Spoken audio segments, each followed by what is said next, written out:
سلام تماشابینان گرامی، خلاصه خبرهای مهم 16 آگوست تاجیکستان و منطقه را از پایگاه خبری بامداد برایتان پیشکش میکنیم. شروع میکنیم از یک نگاه کوتاه به سرخط خبر مهم روز. در این برنامه نقشه ساخته و پسته و بازداشت سردبیر نشریه پایک احمد ابراهیم در کولوب، تغییرات کادری در دستگاه پرزیدنت، وزارت مدافعه، وزارت کارهای داخله و برق تاجیک. 4 شهروند تاجیکستان را در تهران برای پول گروگان گرفتند. اخراج یک تاجیک از روسیه برای امامتی در نماز عید قربان در بازار لیوبلیانا. مرگ فاجعه‌ای عکسبردار فیلمبردار شورتیار ظهور داشته.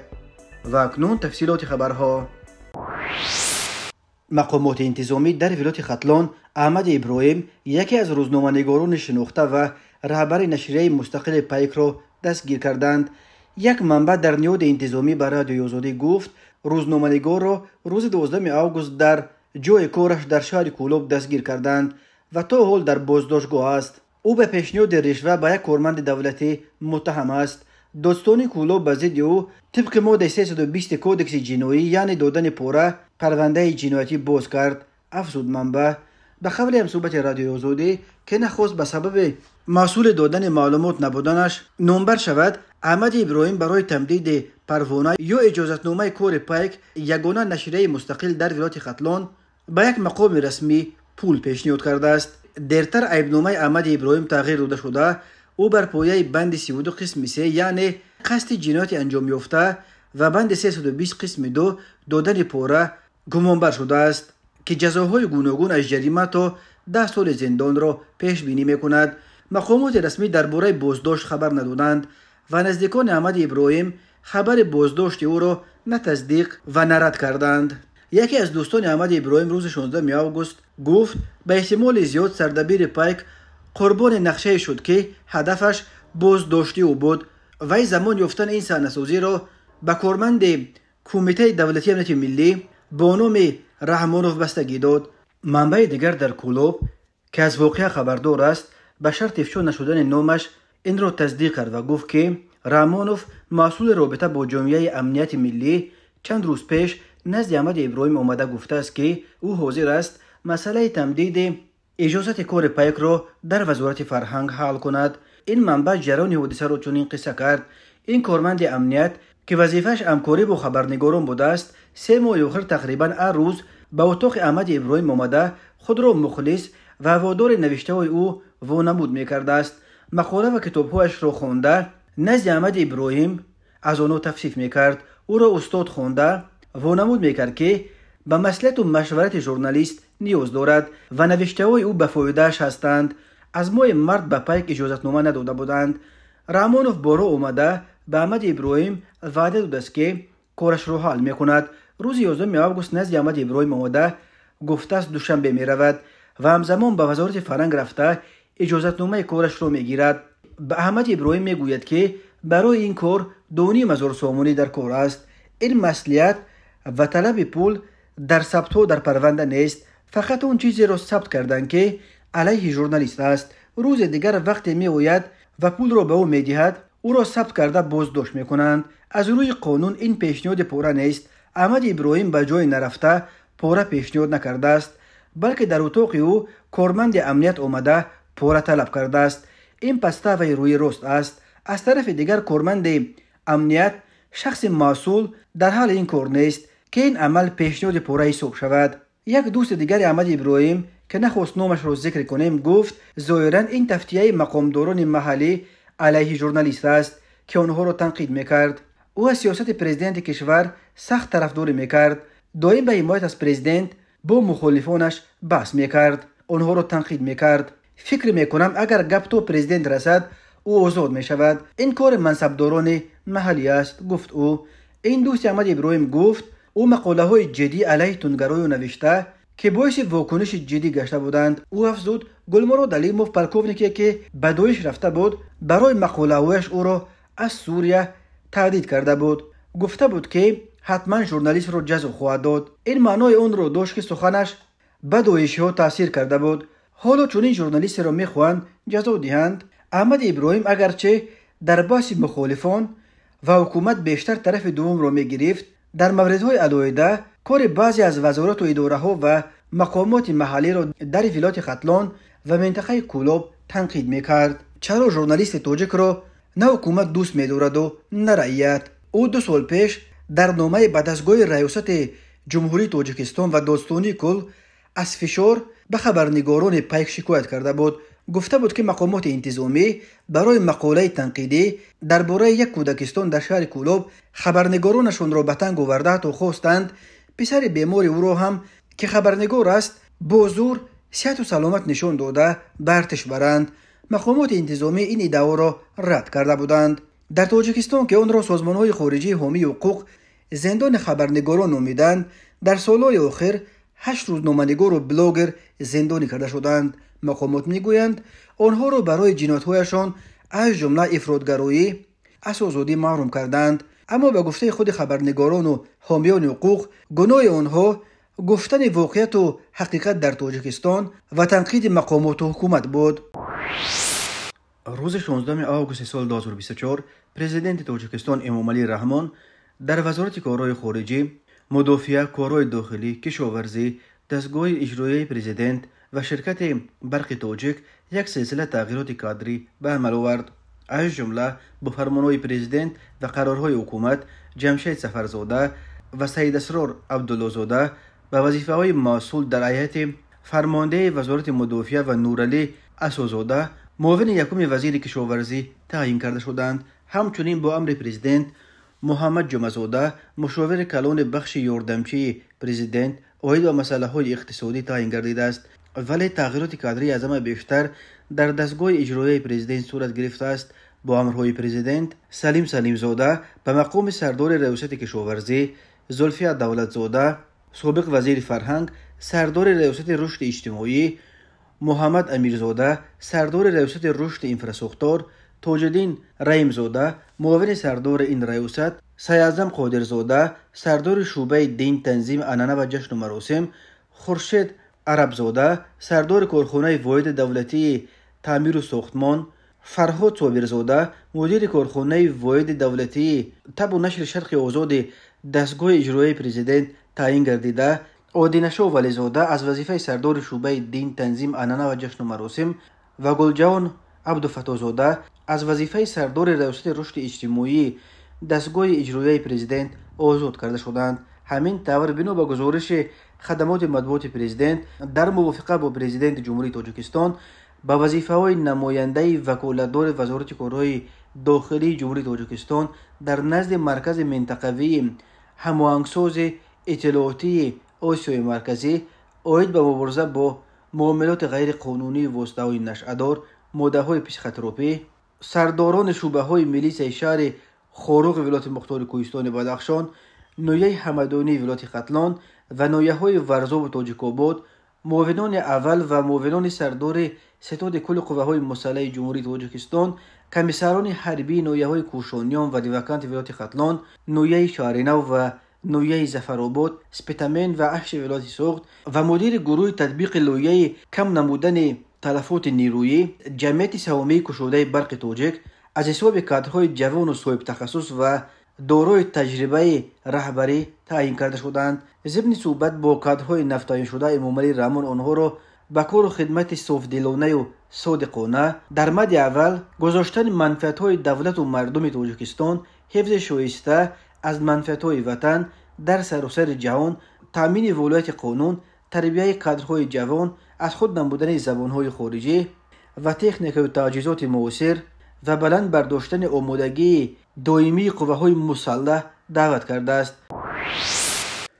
یک گروه قاچاقبران انسان در شهر تهران پایتخت ایران 4 شهروند تاجیکستان را گروگان گرفتند تا که از نزدیکان آنها پول کلان طلب کنند. اما به پلیس تهران میسر شده است که شام چهارشنبه در نتیجه یک عملیات ویژه 2 تن از قاچاقبران کشته و 5 تن دیگر را بازداشت کند و همه 4 گروگان تاجیک را از دست آنها آزاد کند. وزارت کارهای داخلی تاجیکستان شام 15 آگوست با نشر یک بیانیه از اسارت در تهران خلاص شدن 4 شهروند تاجیک را تصدیق کرد و گفت آنها در نتیجه همکاری با مقامات حفظ حقوق این کشور آزاد کرده شدند. وزارت کارهای داخله اسم این 4 گروگان را نیز نشر کرد.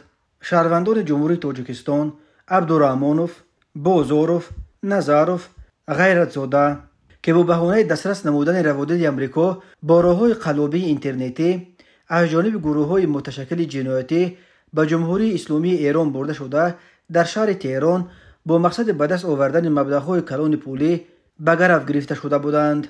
در نتیجه همکاری با مقامات حفظ حقوق این کشور آزاد کرده شده جنایتکاران دستگیر کرده شدند. در این رابطه وزارت کارهای داخلی تاجیکستان با اشاره به اینکه این 4 نفر توسط اینترنت به دام قاچاقبران افتادند و شهروندانش خواست که هنگام استفاده از شبکه‌های اجتماعی به دام چنین گروه‌های جنایتی نیفتند. به هر گونه اعلان و پیشنهادها وابسته به گرفتن روادید جهت سفر نمودن به کشورهای خارجی باور نکنند.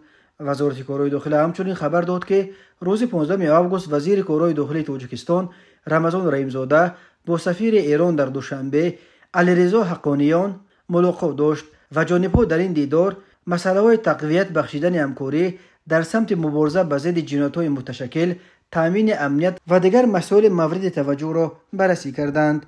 در خبر درباره ربط داشتن یا نداشتن این ملاقات با خبر آزاد کردن 4 گروگان تاجیک در تهران چیزی گفته نشده است. قبلا جنرال علی ولیپور گودرزی رهبر بخش تفتیشات پلیس تهران گفت به مقامات جمهوری اسلامی میسر شد که یک گروه قاچاقبر انسان را از بین برده 4 شهروند تاجیکستان را از دست آنها آزاد کند.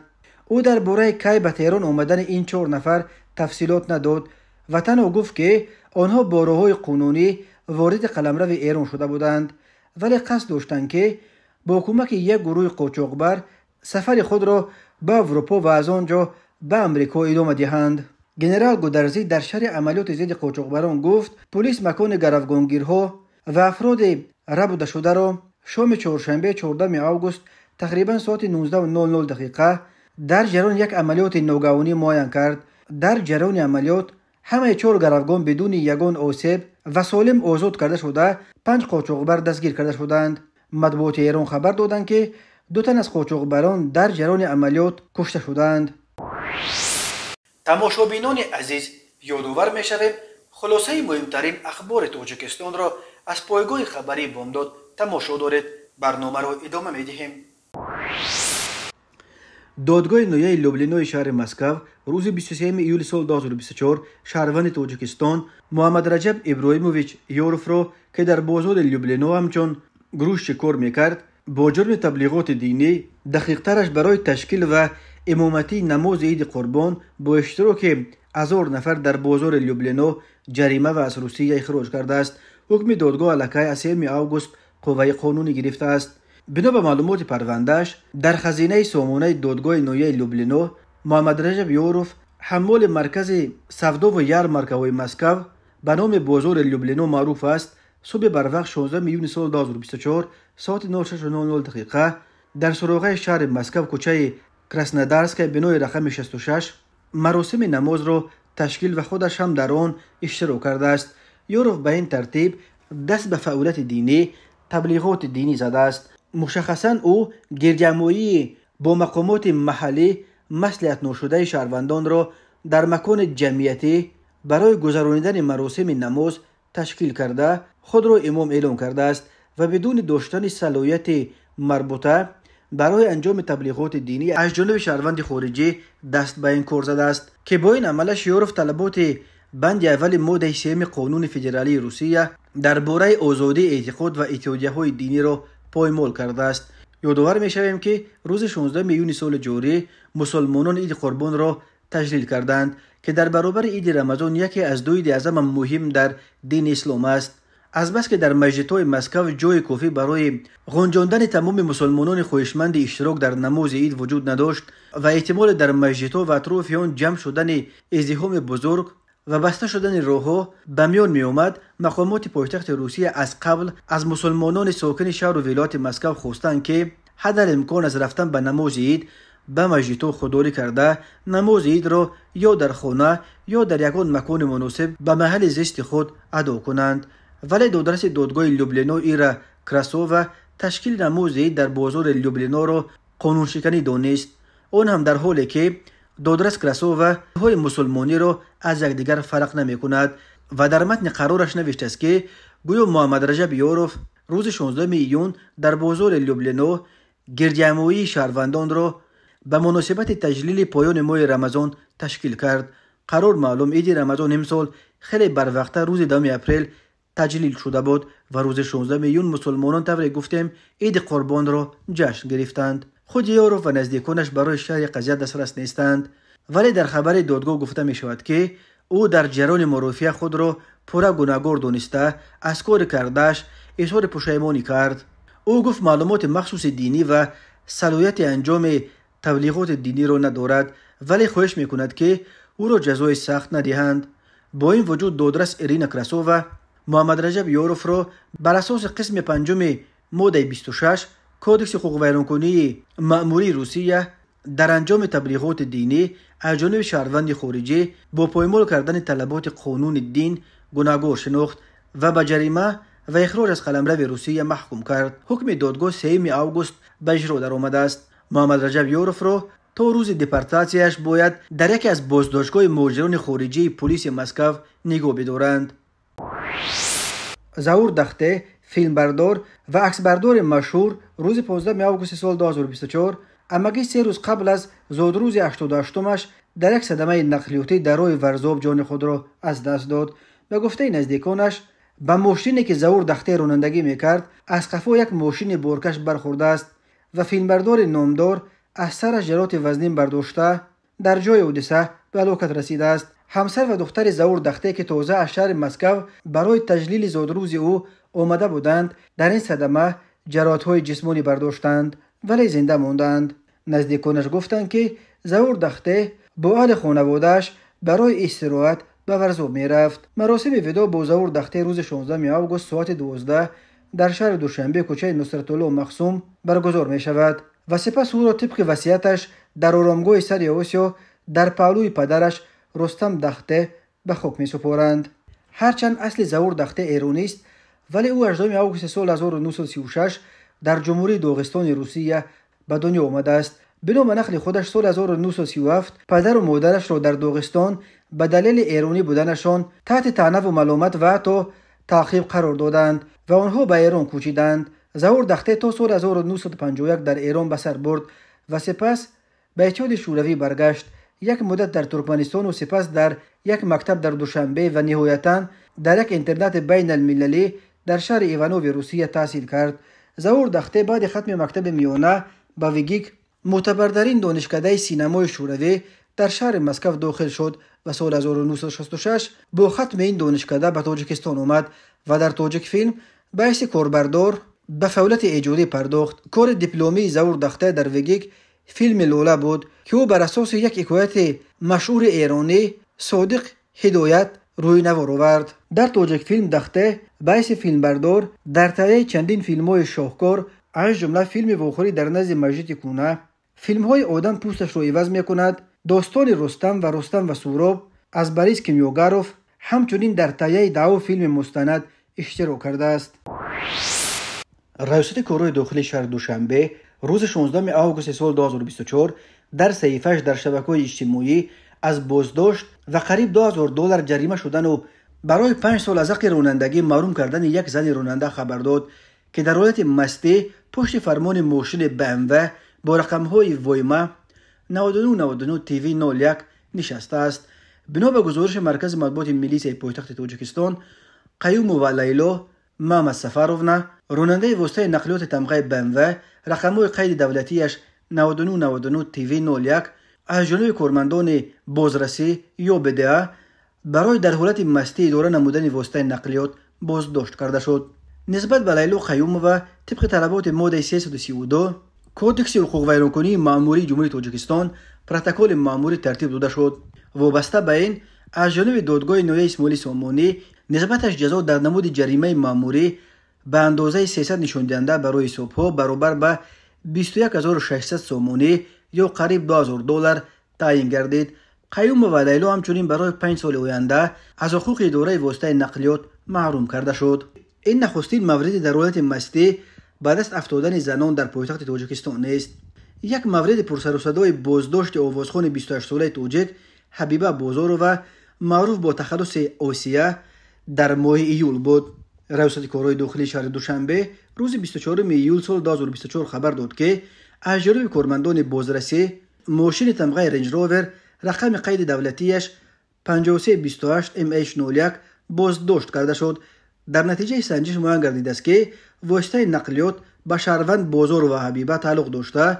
او دیده و دانسته اداره ماشینش را به شهروند برکت سلیم واگذار کرده است و آن هم در حالی که هر دو در حالت مستی قرار داشتند. وابسته به حالت مذکور نسبت نامبردگان طبق طلبات ماده 332 کودکس حقوق ویرانکنی مأموری جمهوری تاجیکستان پروتکل مأموری ترتیب داده شده. نسبت به بازار و حبیبه جریمه مأموری به اندازه 300 نشون دهنده برای صبح برابر به 21600 سومانی یا قریب $2000 تعیین گردیده. برکت سلیم به 15 شبانه روز حبس مأموری محکوم شد. اوسیه همان وقت در مصاحبه با نشریه اویلا از جانب کارمندان بازرسی جریمه شدنش به مبلغ 21600 سومانی را تصدیق کرد و گفت مبلغ جریمه را الکی پورا پرداخت کرده است. اوسیه گفت حادثه روز 19 ایول در شهر دوشنبه صورت گرفت. اوسیه گفت از بس که من مست بودم نخواستم قانون را ویران کنم، بنابراین اداره واسطه نقلیاتم را به اختیار دوستم گذاشتم، ولی نمیدونستم که او هم در حالت مستی قرار داشته است. تماشابینان عزیز و گرامی، این بود مرور به خلاصه چند خبر مهم امروز تاجیکستان. خبر و گزارش های بیشتر از تاجیکستان و درباره تاجیکستان و اطراف آن را در سامانه پایگاه خبری بامداد در این نشانه پیگیری نمایید: www.bomdad.com. خوش باشید.